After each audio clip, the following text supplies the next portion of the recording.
Bars is back. Sam Ant. Oh God. What's up with you? Hip Hop Uncensored is the vibe, so subscribe. Hip Hop Uncensored is the vibe, so subscribe.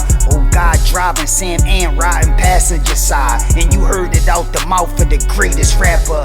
I want to talk a little hip hop with you and kind of get your perspective. You know, if you even listen to the current hip hop, how do you like the way that hip hop has evolved, in particular with the women in hip hop? What is your message to the people about that? Well, you know, it's pretty interesting because a lot of different eras of thought have occurred since the beginning of hip hop. In other words, in the beginning, I think you had like Roxanne, Shantae, and you had like Sweet Tea, and you had all of these girls that were, you know, rhyme battling and, you know, talking about their personal style and things like that. And I thought that was cool. And then after that, you had kind of the strong women presence like Queen Latifah and Moni Love and MC Light, of course, you know. And then after that, you had like Foxy Brown and Little Kim, and it kind of switched from the strong woman to the woman that, you know, is the hustler's main chick. And, you know, she does the hustler's bidding and, you know, she's a dime piece and yada, yada. And then after that, you kind of got into the more like the Cardi B's and the City Girls, you know. And then, of course, you had some variation because you have Young M.A. and, you know, some of the others. So you see really so many different levels of womanhood or what women perceive to be womanhood. And the main theme is that I think that women want to be able to do whatever they want to do and say whatever they want to say and be whoever they want to be. But the impact has been great in the sense of I don't know. I think the young people are getting very mixed, very confusing messages from the female MCs. To kind of piggyback off to the book, Winter Santiago herself, written as a beautiful woman coming from a hustler background, a hustler herself, and getting back into the game, coming back into life after death, of people curious to whether or not she's going to get back into the game. How does that, in fictional books, but written in reality, because a lot of people can relate to exactly what you're writing, even though the characters and the scenarios, quote unquote, may be fictional. How does that correlate, or Winter Santiago, to today's woman? And how did it correlate 20 years ago? Well, I think in Life After Death, you'll see that Winter has some more options than just hustling, but she still definitely has that same mindset that she had in The Coldest Winter Ever. She doesn't really see anything wrong with it. She thinks that she did 15 years because she had a bad attitude, not because she did anything wrong. And she says clearly that she was innocent and she got arrested for an attitude when an attitude is not a crime. But the fact is that in America, you can get arrested for what is perceived as a bad attitude. So I think that Winter has more options, just like this young generation has more options.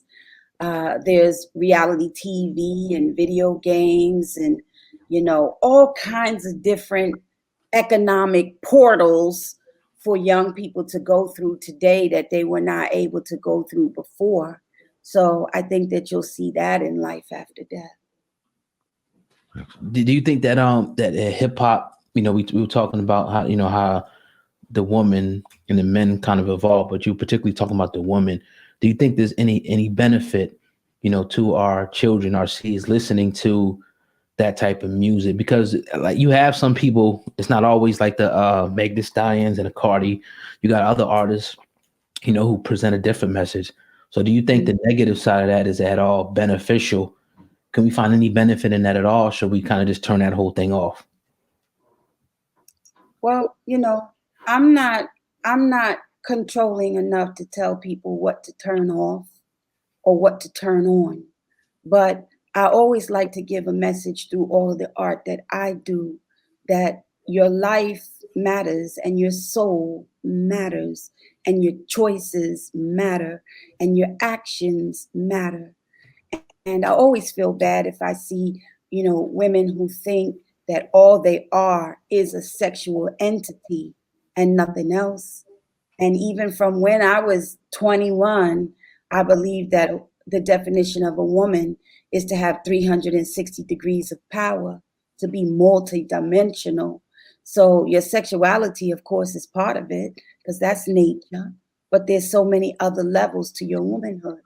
So I'm always going to appreciate the artists that accentuate and make it clear to young people that there are so many other dimensions to your womanhood and your manhood that you need to strive for than that one dimension of just being a sexual entity or somebody who embraces just violence and confusion. I'm curious to know your insight or your perspective on hip hop in general and male hip hop. You coming from a historical group, a legendary group in Public Enemy, and then to kind of see the evolution of where hip hop went from there to gangster rap to what we have today, to the dance rap to now what we have, but also what seems like a recent rash of violence. I know it's nothing new, but we're able to see it in front of us now with the cell phone. What do you think about hip hop and how it's affecting the Black male? Or what's your perspective on hip hop when coming to the Black male? Are you talking about from the beginning of hip hop, or are you talking about now? Okay, walk us through the time from Public Enemy to now. I'm interested to hear that. Well, I love hip hop. I always loved hip hop because I thought it was a forum, and the only place that you could hear the thoughts, the ideas, and the fantasy of other young Black men and women. I was closest to Public Enemy. At the same time, I appreciated other people's and other groups and other artists' storytelling, even if their storytelling wasn't the same or didn't have political emphasis or anything like that. So back in the day, I liked Rakim, of course, and Big Daddy Kane, of course, and Dougie Fresh, of course, and all of the MCs. I just loved the storytelling. Slick Rick, the storytelling I thought was phenomenal. And then the flow, just the way you put the words together. And then also MC Light, Latifah. So yeah, I liked it all. As it moved on, because time brings change, and it was more like the Foxy Brown, the Little Kims. I appreciated the word, the way they maneuvered the words and delivered the words, but I didn't appreciate the meaning and the impact, of what they were saying, because I felt like it was missing so much that our community needed. But I also realized that not everybody looks at themselves as a community servant. Some people just look at themselves just strictly as artists. And a lot of people resist or get angry if you try to force them into the role model, position. So I try to, with hip hop, listen to the storytelling, the wonderfulness of the storytelling, and not, try to make everybody do what Chuck D did, or what I did, or say the things that we say, and be the things that we represent. for me to this day, Chuck D is the dopest MC, hands down, because he had the voice, the flow, the intelligence, the beats of the Bomb Squad, and the creativity of a top tier artist, and he had it all blended into one group. I thought that was phenomenal. So even though other people told stories really well and had a huge impact on hip hop, they didn't cover as many dimensions as Chuck D covered. And that's why for me, he's the #1 MC.